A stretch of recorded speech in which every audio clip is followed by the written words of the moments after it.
Dikisahkan, di sebuah daerah di sebelah barat kota Madinah, di sanalah Fatimah, gadis manis kota itu, anak dari seorang pemintal yang kaya raya. Suatu hari, ayahnya mengajaknya, "Mari ikut denganku, putriku. Kita akan mengunjungi belahan dunia lain. Aku ada urusan dagang di Kepulauan Laut Tengah. Mungkin dalam perjalanan yang menyenangkan ini, kamu akan bertemu dengan seorang pemuda tampan yang cocok untuk menjadi suamimu." Demikianlah, mereka berkeliling dari satu pulau ke pulau lainnya. Sang ayah sibuk berdagang, sementara Fatimah terus memimpikannya seorang pemuda yang kelak menjadi suaminya. Namun, pada suatu hari saat perjalanan menuju kereta, lautan mengamuk, dan badai hebat menghancurkan kapal mereka. Fatimah yang hampir tak sadar terdampar di pantai dekat Alexandria. Ayahnya meninggal, dan kini Fatimah harus hidup seorang diri. Ingatan tentang siapa dirinya mulai kabur, karena pengalaman kapal yang tenggelam dan terombang-ambing di lautan telah membuatnya sangat kelelahan. Saat ia berjalan tanpa arah di sepanjang pantai, keluarga penenun kain yang juga sedang berada di sana melihatnya. Meski hidup dalam kemiskinan, mereka menerima gadis itu di rumah mereka dan mengajarinya keterampilan menenun. Demikianlah, ia memulai kehidupan barunya, dan dalam waktu 1 atau 2 tahun, dengan kesibukannya sebagai penenun, ia mulai melupakan nasib malangnya. Kini harapan baru mulai tumbuh di hatinya. Kini ia dengan bahagia menerima takdirnya. Namun, suatu hari, ketika ia sedang beristirahat menikmati suasana pantai yang menenangkan, sekelompok pedagang budak menyergapnya dan membawanya pergi, bersama dengan beberapa tawanan lainnya. Tangisan dan keluhan Fatimah tidak mendapat belas kasihan dari orang-orang yang menawannya. Akhirnya, sampailah mereka di pasar budak Istanbul. Dunia Fatimah kembali terguncang hebat untuk kedua kalinya. Tapi kali ini Dewi Fortuna masih menyertainya, karena pada saat itu pasar budak sedang sepi dengan hanya sedikit orang yang mencari budak. Salah satu pembeli tersebut adalah seorang juragan galangan kapal. Ia bermaksud mencari budak untuk bekerja di pabrik kayunya, tempat pembuatan tiang-tiang kapal layar. Tapi ketika ia melihat Fatimah diperlakukan dengan tidak baik, timbullah rasa iba di hati sang juragan. Tanpa tawar-menawar ia pun membeli Fatimah. Ia berpikir bahwa dengan membeli gadis malang itu, setidaknya ia bisa memberikan kehidupan yang sedikit lebih baik dibandingkan jika Fatimah jatuh ke tangan yang salah. Ia mengajak Fatimah bersamanya dengan niat menjadikannya pelayan bagi istrinya. Namun, ia mendapatkan kabar yang membuat hari-harinya jadi gelap. Bajak laut telah merampas kapal dan semua muatannya, sedangkan semua uangnya telah ia gunakan untuk kapal dan semua muatannya. Kini ia pun tak bisa lagi membayar para pekerjanya. Akhirnya Fatimah, istrinya, dan ia sendiri bekerja keras bersama-sama untuk membuat tiang-tiang. Fatimah pun bekerja dengan sangat rajin dan tekun, sebagai ucapan terima kasih kepada saudagar yang telah sangat baik padanya.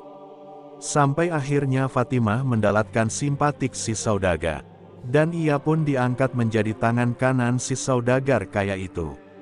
Tentu saja Fatimah sangat bersyukur atas jabatan dan takdir barunya.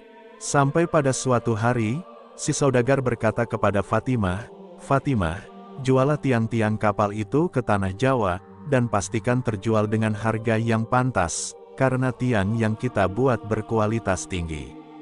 Fatimah pun melaksanakan amanat juragannya. Tapi mujur tak dapat diraih, malang tak dapat ditolak. Ketika kapal itu berada di pesisir Cina, topan besar menghancurkannya kapal mereka, dan sekali lagi Fatimah terdampar di pantai di negeri yang asing. Lagi-lagi, gadis itu menangis sedih, karena ia merasa hidupnya tak pernah berjalan seperti yang diinginkannya. Setiap kali kehidupannya mulai menampakkan titik terang, malapetaka pun datang dan menghancurkan semua harapannya. "Kenapa?" keluhnya, "setiap kali kebahagiaan menghampiriku, selalu saja berakhir dengan kesedihan. Mengapa begitu banyak penderitaan yang menyertai jalan hidupku?" Namun, semua keluh kesahnya hanya terbawa angin lalu, tapi tak mau terlalu lama larut dalam kesedihan. karena hidup terus berlanjut, ia berdiri dan mulai berjalan menuju kota. Kala itu, tak ada seorang pun yang pernah mengenal tentang Fatimah atau mengetahui tentang takdir buruknya. Tapi di kalangan rakyat Cina kala itu, ada sebuah ramalan yang mengatakan, akan datang seorang perempuan ke negeri mereka, yang kelak akan membuatkan tenda untuk Kaisar Cina. Karena pada kala itu, di Cina belum ada pengrajin tenda yang handal. Dari hari ke hari, dan berganti tahun mereka menantikan ramalan itu tergenapi. Para Kaisar China, secara turun-temurun selalu mengirimkan pesan kepada setiap pejabat di wilayah kekuasaannya, untuk mengawasi semua pelancong yang datang ke kerajaan mereka, terutama yang perempuan. Ketika Fatimah dibawa masuk ke kota oleh seorang nelayan Cina, penantian panjang akhirnya berakhir. Orang-orang berbicara dengannya melalui seorang penerjemah dan mengarahkannya untuk menemui Kaisar di istana.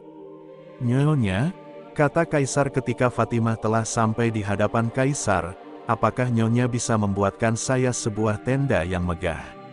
"Saya bisa," jawab Fatimah dengan pasti. Dengan segera ia memulai pekerjaannya.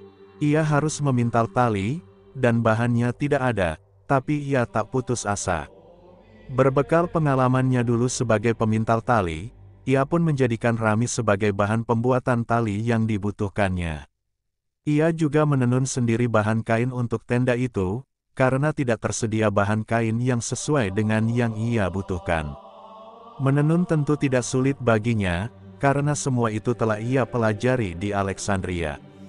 Kemudian, ia mencari tiang tenda, namun juga tidak menemukan tiang sesuai keinginannya.